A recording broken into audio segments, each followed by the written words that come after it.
ಅಮೃತಗುದಲ್ಲಿ ಅಮೃತಗುದಲ್ಲಿ ಬ್ರಹ್ಮ ಋಷಿಯಾಗಲು ಬಯಸಿದ ವಿಶ್ವಾಮಿತ್ರ ಮೇನಕೆಂಬ ಹೆಣ್ಣಿಗಾಗಿ ಮಣ್ಣು ಮುಕ್ಕಿ ಹೋದ. ದ್ವಾಪರಯುಗದಲ್ಲಿ ಬಾಹುಬಲಿ ನಡೆಸಿಕೊಂಡ ದುಶ್ಯಾಸನ ದ್ರೌಪದಿ ಎಂಬ ಹೆಣ್ಣಿಗಾಗಿ ಮಣ್ಣು ಮುಕ್ಕಿ ಹೋದ.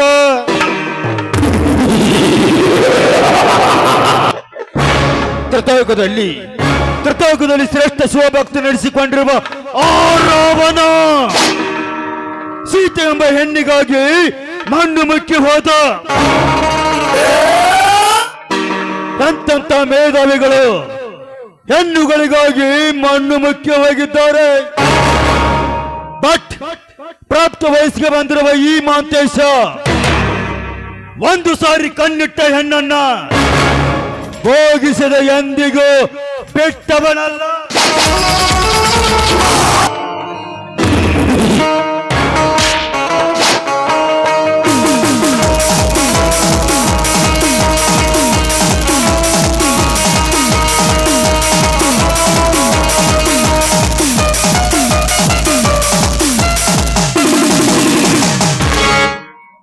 ಮನೆಗೆ ತಕ್ಕ ಮಗನಾಗಬೇಕೆಂಬ ಹೆತ್ತವರ ಮನದಲ್ಲಿ ತುಂಬಿಕೊಂಡಿದ್ದರೂ ಕೂಡ ನಿತ್ಯ ನನ್ನ ಮನದಲ್ಲಿ ಕಾಡುವುದು ಹತ್ತಾರು ಮನೆಗಳ ಮುರಿಯುವ ಕುತಂತ್ರದ ಕಾಳ್ಗ.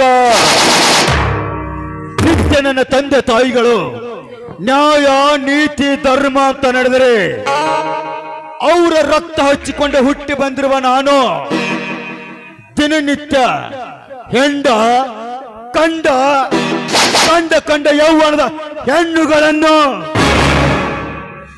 ಹೆತ್ತವರಿಗೂ ಹೆತ್ತ ಮಗನಿಗೂ ಎಷ್ಟೊಂದು ಅಂತರ.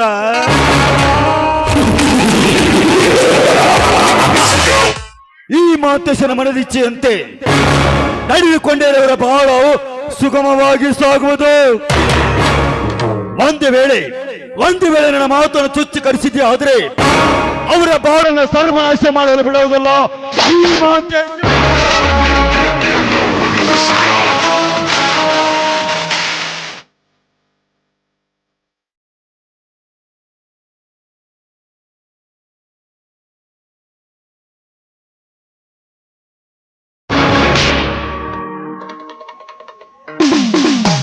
ಮಗ ಮಾಂತೇಶ.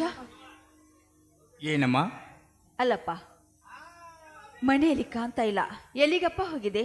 ನೋಡಮ್ಮ, ಮನೆಯಲ್ಲಿ ಕುಳಿತುಕೊಂಡು ತುಂಬಾ ಬೇಜಾರವಾಗಿತ್ತು, ಸ್ನೇಹಿತರನ್ನ ಕಾಣಬೇಕಂತ ಹೊರಗಡೆ ಹೋಗಿದ್ದೆ. ಅಲ್ಲೋ ಮಾಂತೇಶ, ಬೆಂಗಳೂರಿನಿಂದ ಈ ಊರಿಗೆ ಬರೋದೇ ಅಪರೂಪ. ಬಂದ್ರು ಸಹ 4 ದಾಸದ ಇರೋದಿಲ್ಲ. ಇವತ್ತೊಂದು ದಿವಸ ಆದ್ರ ಮನೆಯಲ್ಲಿ ಇರಪ್ಪ. ಮಾತಿಗೆ ನಿಮ್ಮಪ್ಪರು ಮಾಂತೇಶ ಎಲ್ಲಿ ಅಂತ ಕೇಳ್ತಾ ಇದ್ದಾರೆ. ತೆಗೆದುಕೊಪ್ಪ ಹಾಲು. ಇದೇನಮ್ಮ, ನಾನು ಬೆಂಗಳೂರಿನ ಮನೆಗೆ ಬಂದ ಕ್ಷಣವೇ ನನಗೆ ಹಾಲು ಕುಡಿಸ್ತಾನೆ ಇರ್ತೀಯ? ಅಲ್ಲಮ್ಮ, ನಾನು ಇನ್ನು ಚಿಕ್ಕ ಮಾಂತೇಶ ಅಂತ ತಿಳಿದುಕೊಂಡಿದ್ದೀಯ. ಈ ನಿನ್ನ ಮಗ ಮಾಂತೇಶ ಬೆಳೆದು ಪ್ರಾಪ್ತ ವಯಸ್ಸಿಗೆ ಬಂದಿರುತ್ತಾನೆ. ಮಾಂತೇಶ, ನೀನು ಎಷ್ಟೇ ಬೆಳೆದು ದೊಡ್ಡವನಾದರೂ ಕೂಡ ಇನ್ನು ಈ ಹೆತ್ತವರ ಕಣ್ಣಿಗೆ ನೀನು ಚಿಕ್ಕವನಪ್ಪ. ನೀನು ಚಿಕ್ಕವನಿದ್ದಾಗ ಸ್ವಚ್ಛಾಗಿ ಬೆಳೆಯಲಿ ಅಂತ ದಿನನಿತ್ಯ ನಿನಗೆ ಹಾಲು ಕುಡಿಸ್ತಾ ಇದ್ದೆ. ಅದೇ ಅಭ್ಯಾಸ ಹಾಗೆ ಉಳಿದೇ ಹುಟ್ಟಿದೆಪ್ಪ. ಏನಪ್ಪ, ಹೆತ್ತ ತಾಯಿ ಕೈಯಿಂದ ಹಾಲು ಕುಡಿದರೆ ಯಾವತ್ತೂ ಕೆಡಕಾಗೋದಿಲ್ಲ ಕಂದ. ಅಮ್ಮ, ಹೆತ್ತ ಕರುಣೆ ಪ್ರೀತಿ ತಿಳಿಯಲಾರದೆ ಏನೇನೋ ಮಾತನಾಡಿಬಿಟ್ಟೆ. ನಾನು ಬಂದಾಗುನೊಮ್ಮೆ ಹಾಲು ಕುಡಿದೆ ನಾನು ಹೊರಗಡೆ ಹೋಗುತ್ತೇನೆ. ಆಯ್ತಮ್ಮ, ತರಮ್ಮ ಹಾಲು ನಾನು ಕುಡಿತೇನೆ. ತೆಗೆದುಕೊಪ್ಪ.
ಅಮ್ಮ ಅಲ್ಲಪ್ಪ, ಈ ನಿನ್ನ ಕೆಟ್ಟ ಚಿಟ ನಿಮ್ಮಪ್ಪರ ಕಣ್ಣಿಗೆ ಬಿದ್ದರೆ ತಾನೇ ಅವನು ತಪ್ಪು ತಿಳಿದುಕೊಳ್ಳೋದು. ಅಲ್ಲೋ, ನಿನ್ನೆ ರಾತ್ರಿ ಕುಡಿದು ಜೋಲಿ ಹೊಡ್ಕೊತ ಬಂದಿದ್ದನು ನನ್ನ ಕಣ್ಣಾರೆ ನಾನೇ ಕಂಡೆ. ಅಲ್ಲ, ಕುಡಿಯೋದು ಜೂಜಾಡೋದು ಕಂಡಿರಿ ಇದೇನಾದ್ರೂ ನಿಮ್ಮ ಅಪ್ಪರ ಕಣ್ಣಿಗೆ ಬೀಳಲಿಲ್ಲ, ಅದು ನಮ್ಮ ಪುಣ್ಯ ಎಂದು ತಿಳಿಬೇಕು. ಅಮ್ಮ, ಏನಮ್ಮ ನೀನು ಮಾತನಾಡುತ್ತಿರುವುದು? ಈ ಸಮಾಜದಲ್ಲಿ ಕುಡಿಯೋದು ತಪ್ಪಂತ ನೀನು ತಿಳಿದುಕೊಂಡಿದ್ದೀಯ?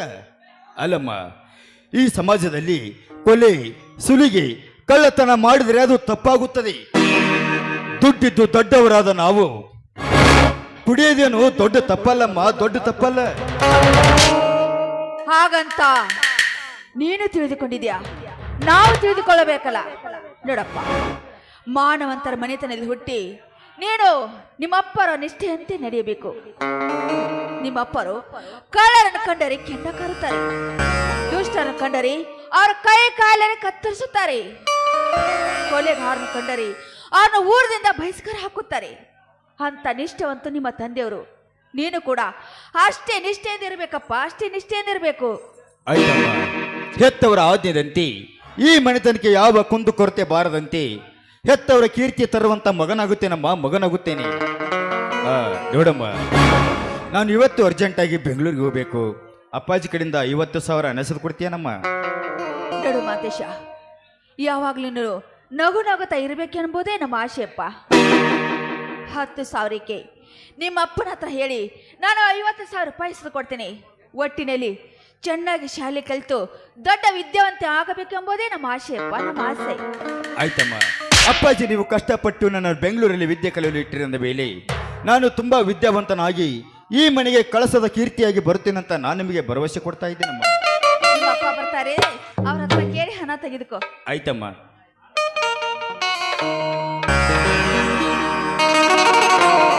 ಮತ್ತೇನು ಮಾದೇವಿ, ತಾಯಿ ಮಗು ತುಂಬಾ ಏನು ವಿಚಾರದಿಂದ ಕಾಣಿಸುತ್ತದೆ? ರೀ, ಅದೇನಿಲ್ಲ ರೀ, ಹಾ. ಮಗ ಮಾಂತೇಶ್ ಇದಾನಲ್ಲ, ಮಗ ಮಾಂತೇಶ ಇದಾನೆ. ಬೆಂಗಳೂರಿಗೆ ಹೋಗ್ಬೇಕಂತ್ರಿ. ಏನು, ಬೆಂಗಳೂರು ಹೋಗ್ಬೇಕಂತ? ಹೌದ್ರಿ. ಯಾಕೆ? ಅವನಿಗೆ 10,000 ರೂಪಾಯಿ ಬೇಕಂತೆ. ಏನು, 10,000 ಹಣ ಬೇಕಾ? ಹ್ಞೂನ್ರಿ. ಅಲ್ಲ ಮಾದೇವಿ, ಆ ಬೆಂಗಳೂರಲ್ಲಿ ಸಿಟಿಲಿ ದೊಡ್ಡ ಸಿಟಿ ಅದು, ಆದ್ರೆ ಹೋಗ್ತಿರೋ ಮಗ 10,000 ಹಣ ಸಾಲುತ್ತದೆಯಾ? ಹೇ ಮಾದೇವಿ, ಬೇಕಾದ್ರೆ ಅವನಿಗೆ 1 ಲಕ್ಷ ಹಣ ಕಟ್ಟೋಗಸು.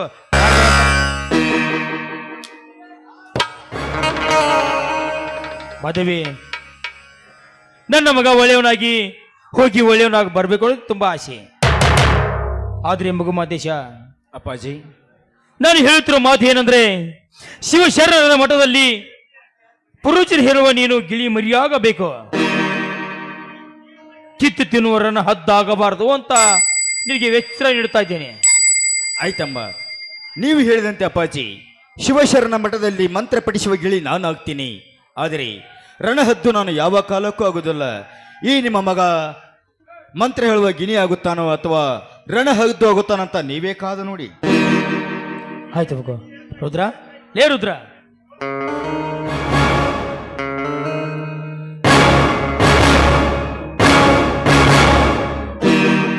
ಅಪ್ಪರ ಯಾವ ಬಂದ್ರಿದ್ದೇನೆ? ನೋಡು ರುದ್ರ, ನಿನ್ನೆ ತಾನೇ ಬಂದಿದ್ದೇನೆ. ಏನು ರುದ್ರ, ಚೆನ್ನಾಗಿದ್ದೀಯಾ? ಅಪ್ಪರ ನಿಮ್ಮ ದಯದಿಂದ ಅಪ್ಪಾರಿಂದ ಚೆನ್ನಾಗಿದ್ದೇನ್ರಿ. ಅಪ್ಪರ ನೀವು ಚೆನ್ನಾಗಿದ್ದೀರಲ್ರಿ? ನಾನಂತೂ ಚೆನ್ನಾಗಿದ್ದೇನೆ ರುದ್ರ. ಮಾದೇಶ, ನೀನು ಚಿಕ್ಕವನಿದ್ದಾಗ ಆ ರುದ್ರ ಕೂಡ ನಿನ್ನನ್ನು ಕೈಯಲ್ಲಿ ಕೈ ಇಟ್ಟು ಜೋಪಾನ ಮಾಡಿ ನೀನು ಬದುಕಿಸಿದ್ದೇನೆ. ಆದ್ರೆ ಇನ್ನು ಮುಂದೆ ರುದ್ರ ಅಂತ ಇವತ್ತು ನಿನ್ನ ಬಾಯಲ್ಲಿ ಬರ್ಕೊಡುದು, ಯಾವತ್ತು ರುದ್ರ ಅಂಕಲ್ ಅಂತ ಬರಬೇಕು, ಇದು ನಿನಗೆ ನೆನಪಿರಲಿ. ಆಯ್ತು ಅಪ್ಪಾಜಿ, ನೀವು ಹೇಳಿದಂತೆ ರುದ್ರ ಅಂಕಲ್ ಅಂತ ನಾನು ಇನ್ನು ಮುಂದೆ ಕರೆಯುತ್ತೇನೆ ಅವರನ್ನ. ಆದ್ರೆ ನೀನು ತಿಳಿದುಕೊಂಡಂತ ನಾನು ತಿಳಿದುಕೊಂಡಿದ್ದೆ, ಆದ್ರೆ ನನ್ನ ಕೈಯಿಂದ ನೀ ಹೇಳಿಸ್ಕೊಂಡಿಯಲ್ಲ, ಇರ್ಲಿ ಬಿಡು.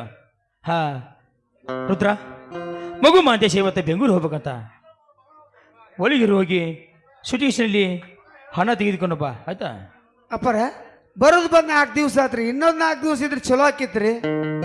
ನೋಡು ರುದ್ರ ಅಂಕಲ್, ನಾನು ಅರ್ಜೆಂಟಾಗಿ ಬೆಂಗಳೂರಿಗೆ ಹೋಗಲೇಬೇಕಾಗಿದೆ. ಏಕೆಂದ್ರೆ ನಾಳೆ ಬೆಂಗಳೂರಲ್ಲಿ ನನ್ನ ಎಕ್ಸಾಮ್ ಇದ್ದಾವೆ. ಆದಷ್ಟು ಬೇಗ ನಾನು ಇವತ್ತೇ ಹೊರಡಬೇಕು. ಹೌದನ್ರಿ ಅಪ್ಪರ? ಆಯ್ತು ಹೋಗಿ ಬರ್ತೀನಿ ತಡ್ರಿ. ಏ ರುದ್ರ,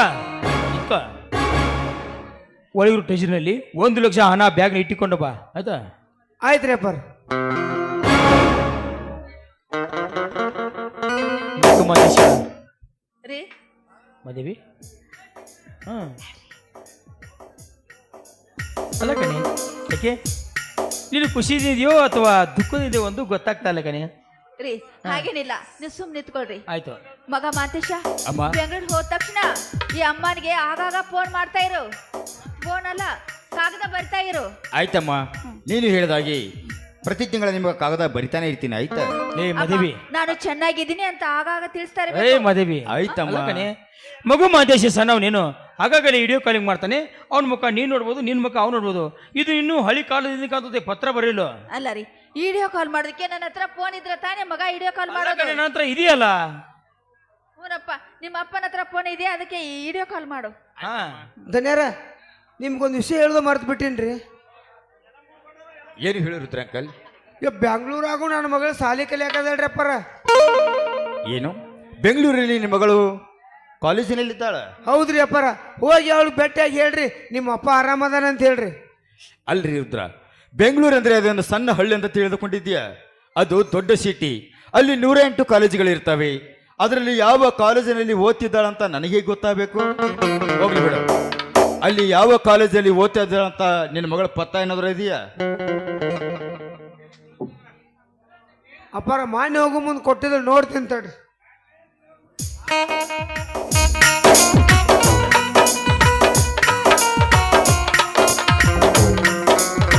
ಸಂದನೇರ, ಅದು ಇನ್ನೊಂದು ಅಂಗಿ ಕಿಸದ ಉಳ್ದತ್ರಿ ಅಪ್ಪಾರ.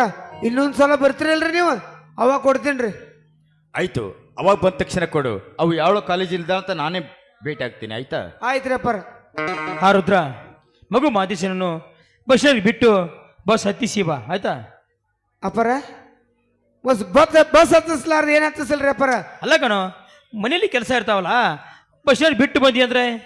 ಇಲ್ರಿ ಅಪ್ಪಾರ, ಅಪ್ಪಾರನ ಸೀಟ್ನ್ಯಾಗ ಕುಂದಿರ್ಸಿ ಅವ್ರ ಪದ್ಧತಿ ನೀರಿನ ಬಾಟ್ಲಿ ಕೊಟ್ಟು ಬ್ಯಾಗ್ ಅವ್ರ ಜವಾಬ್ದಾರಿ ಕೊಟ್ಟು ಬರ್ತೀನಿ ರೀ ಅಪ್ಪಾರ. ಮಾಂತೇಶ ಏನಾರು ಸಣ್ಣರಿದ್ದಾಗ ಒಂದು ಹಾಡ ಹಾಡ್ತಿದ್ರಲ್ರಿ ಅಪ್ಪಾರ. ಯಾವ್ದದು ಗೊತ್ತಿಲ್ಲ ನನಗೆ. ಅದು ಮನಿ ಮಂತ್ರ ಏನೇನು ಅಂತಿದ್ರಲ್ರಿ. ಅದೇನಾ ಮನೆಯೇ ಮಂತ್ರಾಲಯ? ನನಗೇನು ಎಣ್ಣಾಕ್ ಬರೋಕ್ ಬಿಡ್ರಿ. ಯಾಕೋ ಭಾಳ ದಿವಸ ಆಗೈತ್ರಿ ಅವ್ವಾರ ಬಾಯಿಲಿ ಅಪ್ಪಾರ ಬಾಯಿಲಿ ಕೇಳಿಲ್ರಿ. ಕೇಳ್ಬೇಕು, ನನಗೂ ಸ್ವಲ್ಪ ಆಸೆ ಆಗೈತಿ. ಅಲ್ಲೋ, ನನಗೆ ತುಂಬ ವಯಸ್ಸಾಗಿದೆ. ಬೇಕಾದ್ರೆ ನಿಮ್ಮ ಅವರು ಹಾಗೂ ಇವನು ಹಾಡ್ಲಿ, ನಾನು ಸುಮ್ಮನೆ ನಿಂತ್ಕೋತೀನಿ ಆತ. ಹಂಗಂದ್ರೆ ಹಂಗ್ರಿ ಅಪ್ಪಾರ. ಅವ್ವಾರು ಅಪ್ಪಾರು ಡ್ಯಾನ್ಸ್ ಮಾಡಿದ್ರೆ ಚಂದ್ರಿ, ನೋಡಾಕ್ ಕುಂತಾರ್ಗಿ ಚಂದ್ರಿ, ನಮಗೂ ನಿಂತು ನೋಡಾಕು ಚಂದ ಆಕತ್ರಿ ಅಪ್ಪಾರ. ಆಯ್ತು.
Hari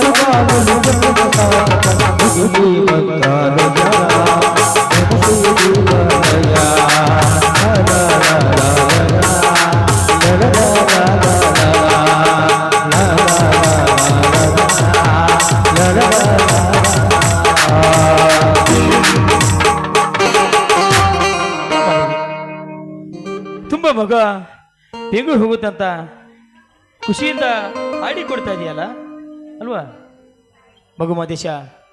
ಅಪ್ಪಾಜಿ, ಆದಷ್ಟು ಬೇಗನೆ ಹೋಗಿ ಆದಷ್ಟು ಬೇಗನೆ ಬರಪ್ಪ. ಯಾಕಂದ್ರೆ ನಿನ್ಗೋಸ್ಕರ 2 ಜೀವ ಕಾಯ್ತೆ ಅಂತ ಮರೆಯಬೇಡ, ಆಯ್ತಾ? ಆಯ್ತು ಅಪ್ಪಾಜಿ. ಅಪ್ಪಾಜಿ, ನಾನು ನೀನು ಹೋಗಿ ಬರುತ್ತೇನೆ. ಅಮ್ಮ ನೀನು ಕೂಡ ನನಗೆ ಆಶೀರ್ವಾದ ಮಾಡಿ. ಯಾಕ್ರಿ ಅಪ್ಪಾರ, ನಾನು ಮರ್ತ ಬಿಟ್ರೇನ್ರಿ ಬರೀ 2 ಜೀವ ಅಂತಾರಲ್ಲ? ಅಲ್ಲ ರುದ್ರ, ನೀನು ಚಿಕ್ಕವನಿದ್ದಾಗ ಒಂದು ಸೋಪಾನ ಮಾಡಿದ್ಯಾ, ಈಗ ತಾನೆ ಹೇಳ್ತಿಲ್ಲ. ನೀನು ರುದ್ರ ಅಂತ ಕ್ವಶನ್ ಮಾತಾಡ್ತದ, ನಿನಗೆ ಅಂಕಲ್ ಅಂತ ಹೇಳಿದ್ದೀನಲ್ಲ ಈಗ. ಅಪ್ಪಾರ ಅವ್ರು ಎಷ್ಟು ಒಂಟಕ್ಷರ ಮಾತಾಡೋದು ಎಷ್ಟಿದ್ರು ನಮ್ಮ ಧನಿಯಾರಿ ಅವರು. ಆಯ್ತು ನೀವೇನು ಚಿಂತೆ ಮಾಡಬೇಡ್ರಿ, ಅಪ್ಪಾರ ಬಸ್ ಹತ್ತಿಸಿ ಬರ್ತೀನಿ. ಬರ್ರಿ ಧನಿಯಾರ. ಅಪ್ಪಾಜಿ, ನನಗೆ ಆಶೀರ್ವಾದ ಮಾಡಿ.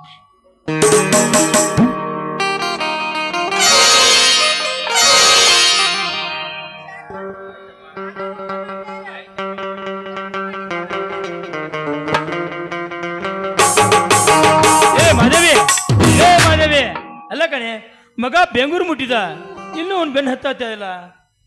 ಇಲ್ಲ ರೀ, ಮಗ ಮಾತೇಶ ಬೆಂಗಳೂರು ಹೋದ್ನಲ್ಲ, ಆದ್ರೆ ನೀನು ಹೋಗ್ತಾ ಇದೆಯೇನು? ಅದಕ್ಕೆ ಬಸ್ ಸ್ಟ್ಯಾಂಡ್ ವರೆಗೆ ಹೋಗಿ ಬರೋಣ ಅಂತ ಹೊಂಟಿದ್ದೆ. ಅಲ್ಲ ಕಣೆ, ರುದ್ರ ಇದ್ದಾನಲ್ಲ. ಹಾ ಮಾದೇವಿ, ಯಾಕೋ ನಿನ್ನ ಮಗ ದಾರಿ ಬಿಡ್ತಾನಂತ ನನಗೆ ಅನಿಸುತ್ತದೆ ಮಾದೇವಿ. ಚೇಚೆ ಇಲ್ಲ ರೀ, ಅವನು ನಾ ಹೆತ್ತ ಮಗ, ನನ್ನ ಕೈಯಾರೆ ಉಣಿಸಿ ತಿನಿಸಿ ಬೆಳೆಸಿದನ್ರಿ. ಯಾವತ್ತೂ ಅವ ನಮಗೆ ಯಾವತ್ತು ಕೀಳು ಭಾವನೆ ತರೋದಿಲ್ಲ. ಒಳ್ಳೆ ಮಗನಾಗಿ ಬೆಳಿತಾನೆ ರೀ, ಒಳ್ಳೆ ಮಗನಾಗಿ. ಯಾಕೆ ಈ ಭಾವನೆ ಬಂತು? ಇಲ್ಲ ಮಾದೇವಿ, ಸುಮ್ಮನೆ ಹಾಗೆ ಕೇಳಿದೆ. ಅಲ್ಲ ಮಾದೇವಿ, ನಿನ್ನ ಮನಸ್ಸಿಗೆ ನೀವು ಗೊತ್ತಿದ್ರೆ ಆ ವಿಷಯ ಮಾತಾಡಲ್ಲ ಬಿಡು. ಆದ್ರೆ ನಿನ್ನ ಮಗ ಒಳ್ಳೆಯವನಾಗಬೇಕು ಅನ್ನೋದು ಅಷ್ಟೇ ನನಗೆ ಆಸೆ ನೋಡು. ಏನ್ರಿ, ಮಗನ ಮೇಲೆ ನೀವು ಅನುಮಾನ ಪಡ್ತಾ ಇದ್ದೀರಾ? ಚೇಚೆ, ಮಕ್ಕಳ ಮೇಲೆ ಸ್ವಲ್ಪ ನಂಬಿಕೆ ಇಡಿ. ಇದೇ ಕಣಿ, ಆದ್ರೆ ಜನರ ಮೇಲೆ ನಂಬಿಕೆ ಇಲ್ಲಲ್ವಾ, ಅದಕ್ಕೂ ಹೇಳಿದೆ. ಇಲ್ಲ, ನೀವು ಅಂದುಕೊಂಡ್ರೆ ಯಾವುದೂ ಆಗೋದಿಲ್ಲ. ಬನ್ನಿ ಊಟ ಮಾಡಿ. ಆಯ್ತು ಮಾದೇವಿ, ತುಂಬಾ ಹೊಟ್ಟೆ ಎಸ್ತಾ ಇದೆ, ಊಟ ಕೊಡ್ಸಂತ ನಡೆ.